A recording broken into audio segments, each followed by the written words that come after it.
We're here at the vintage site and I'm now joined by Michael Fahey, who's a member of the Irish Vintage Engine and Tractor Association.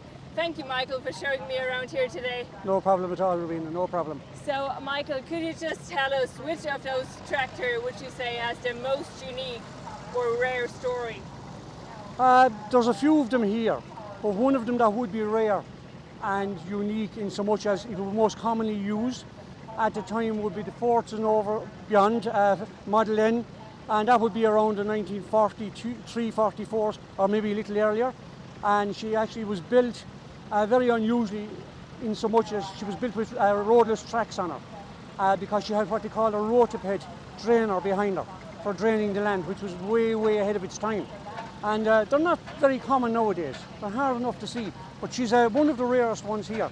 And I have a collection of those Fortunes myself, from 1918 up, the whole way to 1945. And I always had an affinity for them, because they were possibly one of the most used on the farms, not only in Ireland, but in America and England at the time because of Henry IV. Yeah. So they're there. And when did you start collecting them? Oh God. I started collecting, I suppose, honestly, about 35 years ago, just by chance. And I had a cousin who was a great friend, and he passed away on me, and he introduced me to Fortune at that time. And subsequently, I managed to get the whole collection one by one from different parts of the world. And I even got the Irish one, which is a very rare one to get. Yeah. And it was owned actually in my own parish, which is lucky. Yeah. So they're just nice to have, you know. And what fascinates you about vintage tractors in general? Do you think it is kind of like a link to the past? It's definitely a link to the past. And I said recently on a radio show, I'm very fortunate at the age I'm at, because I lived through a time where I remember the last horse going off of our land at home, and I remember the first tractors coming in.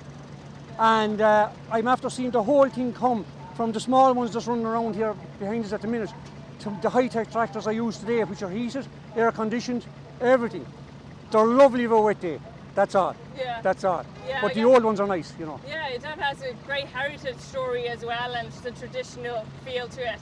And you yourself are from Turles, from Tipperary. Would you say that vintage collection of tractors is very present there, or what? Seriously so. Yeah. We have a lot of great clubs there, and in particular myself, I'm a member of Clonoughty Club and North Tipperary Vintage, and I'm one of the guys who run the Clonoughty Club and help with the North Tip.